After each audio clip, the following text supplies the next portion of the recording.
All right, happy Tuesday, everyone. Thank you for joining us today. We're going to give it another 30 seconds or so, and then we'll go ahead and get started. But thank you for attending today. I know the summer can be very busy, um, so we'll get started in just another second. Great, we have a good number of people. Awesome. You have one question in the chat. Oh, happy Tuesday. Happy Tuesday.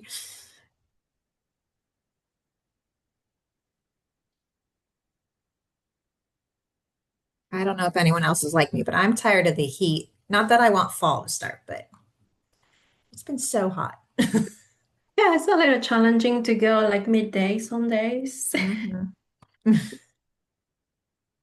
All right, we'll go ahead and get started. So Nancy has her full 30 minutes to present. Welcome, everybody. Thanks for joining us. I'm Andrea Young, ECAC Communications Lead. And today we have Nancy with us to talk about empowering every child through assistive technology. Nancy is one of ECAC's bilingual parent educators and is also the North Carolina DeafBlind Family Engagement Coordinator. So thank you so much for joining us, Nancy, and I'm going to turn it right over to you. Thank you, Andrea. Thanks for the nice intro. So I'll just jump into our topic today. We are going to talk about assistive technology throughout different phases of life, and mostly we are going to focus on the school setting, but we're also going to talk about daily life use of assistive technology. Okay, let me go to the next slide. So what is assistive technology? For those who are new to this term or have heard of it and just never deep dive into it, assistive technology is any item, piece of equipment, or product that a person with a disability uses to make everyday living easier and be more independent. So why is it important? Assistive technology is important because it increases the child's opportunities for education, social interactions, and the potential for future employment. It also can be used at home, school, and in the community. It ranges from low tech to high tech, and I will explain in detail in the next slides what is low tech assistive technology and what is high tech assistive technology. But let's keep moving on. Assistive technology supports independence and access to education. So, for example, if your child has difficulty following along and taking notes, you may consider requesting a note taker with the school team. Some schools may provide you one, or they may assign a student in the class who is a good note taker for duplicates of their notes. So, those are some examples of assistive technology in the school setting. Next, what does assisted technology look like? And as I was mentioning before, assisted technology is a broad category and it goes from low tech with things like pencil grips, like the picture you are seeing on the top of your screen, to middle tech, like an adaptive keyboard, like you see in the middle of the screen, and a high tech, like an iPad that many of us are familiar with them. Also important to know, assisted technology isn't only for academics. It also includes communication, mobility, and daily living. There are many devices that can help your child perform their full potential. So let's look a little bit more examples, because I imagine for those who haven't heard of assistive technology yet, there are so many types and kinds. So things that maybe you are familiar with, that are the low-tech technology that many students with disabilities that have an IEP may have them already used on their daily day at school. So some examples of low-tech are visual schedules, slant boards, pencil grips like the one picture schedules, a pencil with a handle, audio visuals with a dark background, caps and other adapted utensils, earplugs, magnifying tools, voice recorders, and adaptive toys. That mostly for the little ones. Some examples of mid-tech assistive technology include audiobooks, digital timers, communication apps, and adaptive keyboards like the one that you're seeing on your screen. And high-tech technology, some examples include tablets and iPads, speech devices, screen readers, augmentative communication devices, text-to-speech devices, touch screens, FM systems, mainly for students that have hearing impairment, braille writing word processor computer for students that have vision impairments, electronic communication tools, as I mentioned, software. And for instance, since I am part of the DeafBlind project, I like to put an example for students with hearing loss. They might learn better with a personal listening device like an FM system, where the teachers wear it around their necks to amplify their voices. And this allows the student to spend less energy trying to understand what the teacher is saying and focusing more on the learning part. In general, it is advisable to start with a low-tech assisted technology and then increase and prove that it works and then acquire a high-tech device if it's necessary or appropriate for your student. Let's go to the next one. So let's talk about the later ones. For children's ages 0 to 3, there is also a possibility of using assisted technology. That is part of the early intervention program, and if your child needs it, it should be included in the IFSP. So, and it's also part of the special education federal law that's called Part C for kids under the age of 3. Families with infants and toddlers may benefit from early access to assistive technology, and some examples that's appropriate for this age group include, for example, the use of tactile books or adaptive toys, like this one where there is a little boy activating a toy using a switch. Next one. Now let's go to the Part B of the special education law, known IDEA. So in the education system, assisted technology is considered under the federal special education law called IDEA.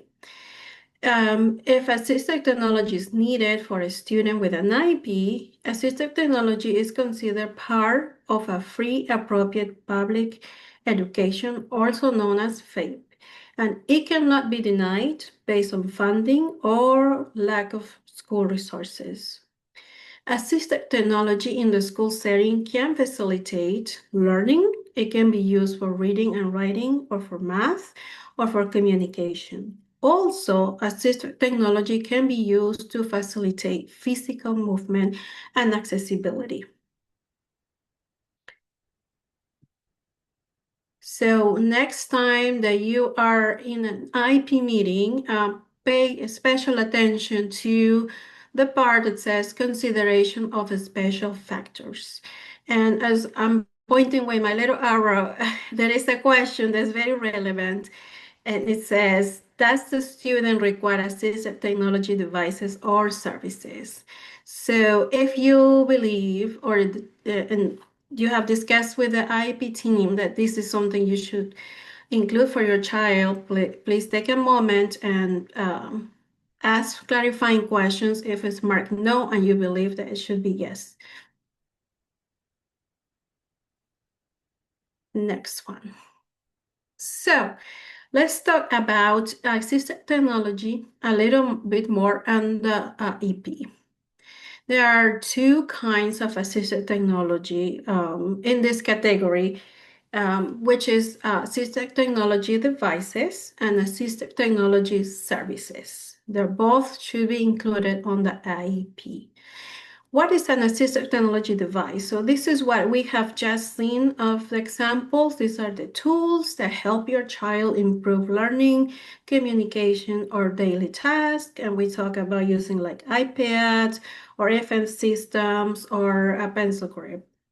But what is an assistive technology service? And this is a concept that it's not so much known or openly known for in the school setting. So a service is a service that directly assists the child with a disability in the selection, acquisition, and use on an assistive technology device.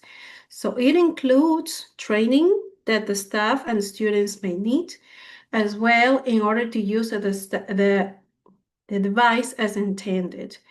It also includes evaluations, and I will dive a little bit deeper in the next slide. So, assistive technology services go beyond devices. They are without training, a device or tool may not be used effectively. So, integration of assistive technology services should be included with teaching and therapies. Assistive technology services include, as I mentioned before, an evaluation and also providing training or technical assistance for the child, family, teachers, and professionals. And all that is under the Special Education Federal Law IDEA. It also includes that the child's parents, teachers, and other professionals, as appropriate, may be provided with effective instruction and technical assistance on how to use the assistive technology device. The next one. So let's talk about the evaluations and assessments to get an assistive technology device. So an evaluation or assessment can be conducted by the school, an independent agency, or an individual consultant. It should be addressing the child's strengths as well as the challenges. And during the evaluation, it should be considered the child's level of functioning and understanding and current capacity. And should also include the perspectives of the teachers as well as the parents and siblings if possible. Also, very important to include the child's likes and dislikes and what strategies or what levels of assistive technology have already been used and what was the outcome.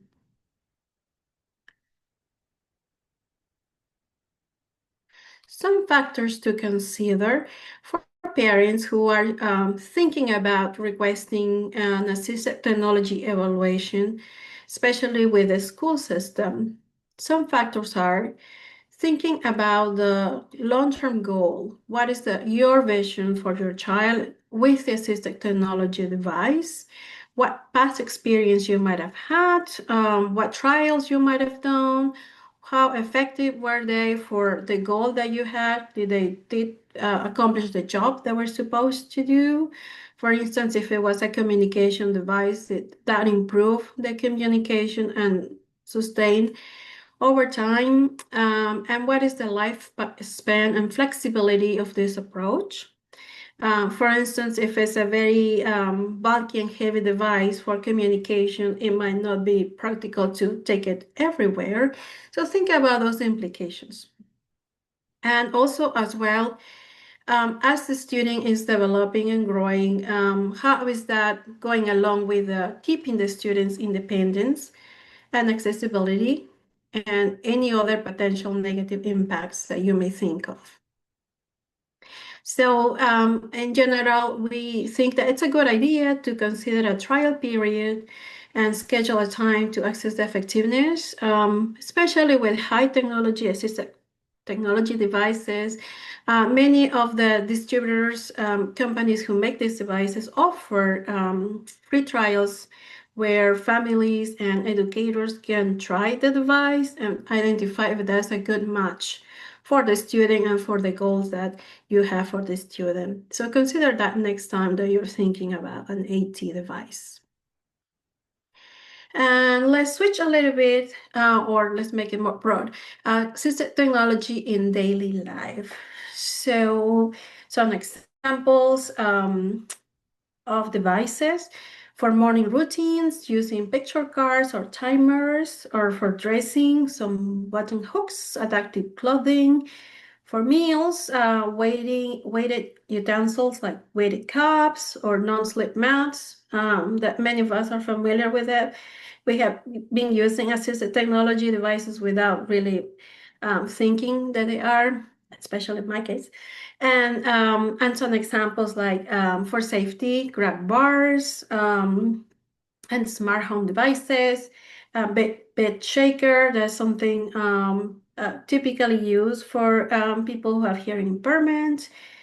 Um, what else? Yep, that's all what I have for this slide. Let's go to the next one. So, Nancy, we did have one question. oh, Is yes. there a list of the AT for students somewhere? Let me see. What is the question again? Just wondering if there's a list of, technology anywhere that they could find for students. Oh, yes, yes. Thanks for that question. That's very important. So in North Carolina, we have two main sources. So we can go in addition to the school system. We can go to the North Carolina Assistive Technology Program that is housed at the Department of Health and Human Services. And at the end of my presentation, I'm providing you a link where you can go speak with a consultant, and they also have a very big list of different types of assistive technology available according to what is intended for communication, if it's intended for mobility, if it's intended for math or writing. So yes, there is a very extensive list that you can go on that link. And also the other big source that you can go is contacting the Department of Public Instruction and speaking with the assistive technology consultant. They're there to guide parents and school districts on the process of selecting a device and the services. So thank you for that question. That it's very important. And so now coming back to this slide, some common myths about assistive technology is that it is too expensive, and many families, including myself, I know there are many low-tech assistive technology that may be free or low cost, or like I mentioned, even high-tech technology devices can be free when you're doing a trial and when you're trying to identify what's the best match for your child. So other common myth is only for some students, and that is not true. So it's required to be considered for all the students that have IEPs. Not all the students with IEPs will need it, but it should be considered during an IEP meeting. That's why you saw that question that the IEP team should go over with you when you are having an IEP meeting. And kids can learn on their own. Well, that isn't true. Training is required and is also stated on the special education law, IDEA, that training should be provided to the students as well as the staff and parents. All right, so that's what I have for myths. And here is the slide that I was mentioning.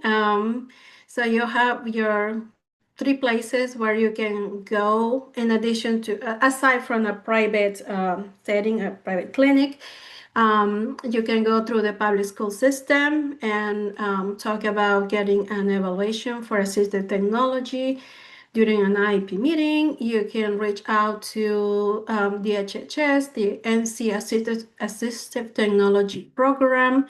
They have free demos, they have device loans, and I'm here also giving you the name of the person in charge of the loans. So personally, when I've gone through the program, you will need your speech therapist to fill out the form and say what piece of equipment you need to try, and it is free. At least in my experience, and they let you use for a few weeks. So it's also a very good way to identify if a piece of assistive technology is good for your child or not. And then the other one is going through the North Carolina Department of Public Instruction Assistive Technology Consultant. They can provide you some guidance on the specific needs of your child to match what type of equipment may be needed. And with that, actually, I am done.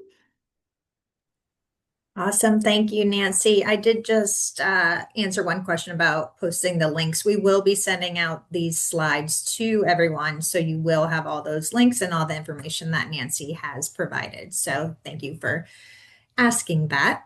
I am going to launch a poll while I'm doing that. If anyone has any questions, please feel free to put that in the chat while we do that. But I also am asking you to fill out this quick poll. The grants that we work on require that we report back that what we're doing is useful, relevant, and of high quality. So let me pull that up.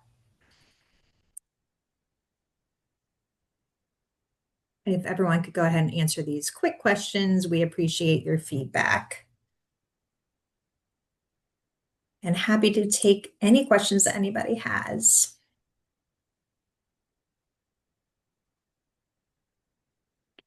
While we'll wait, I will also mention that next week we will be having on our Tool Time Tuesday Anastasia Newton, an ECAC parent educator, and she will be talking about the start of school and how you can get organized and prepared ahead of time.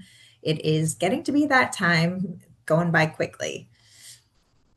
Right, Nancy, we do have one question. What should we do if we request AT during an IEP meeting and this is ignored? Well, that shouldn't be ignored, but if it is ignored, um, I will think in general, I would love to hear the details of why you think it was ignored. Is it because it didn't make it to anywhere in the IEP? And first, look at the prior written notice. Prior written notice should contain the parents' concerns. And if you have discussed with the team getting a assistive technology evaluation and it doesn't show anywhere, that is a concern. But if it shows and it says it is rejected, then there should be a justification why it was rejected. Sometimes, in general, IP teams like to start with a low-tech assistive technology and try that out and identify if that is enough to meet the need, and from there go to high tech. If that is not the case, and we are talking about a student who only needs a high tech because of the level of functioning, and that request was ignored. The second step will be just trying to get one-on-one with the director of special education of your school district and discussing that concern, and see what is their advice. And, if you have more specific questions, because we cannot go really into one-on-one cases on this space, I will be happy and glad to help you out to get communicating further and get probably starting that ball rolling on your end. Yeah, I just put in the link for you to contact a parent educator if you'd like to go ahead and do that. Just talk more about your situation. Thank you for the question. All right. Are there any other questions for Nancy? As I mentioned before, we will be sending out this information to everyone, and the session has been recorded and can be found on our YouTube channel after today. So please feel free to go and review that along with any of our other Tool Time Tuesdays. Well, I thank everyone for joining us. Nancy, thank you for your time and for your presentation and all the great information you provided. And we hope to see everyone back again for another Tool Time Tuesday. Thank you. Have a good summer. Bye, everyone.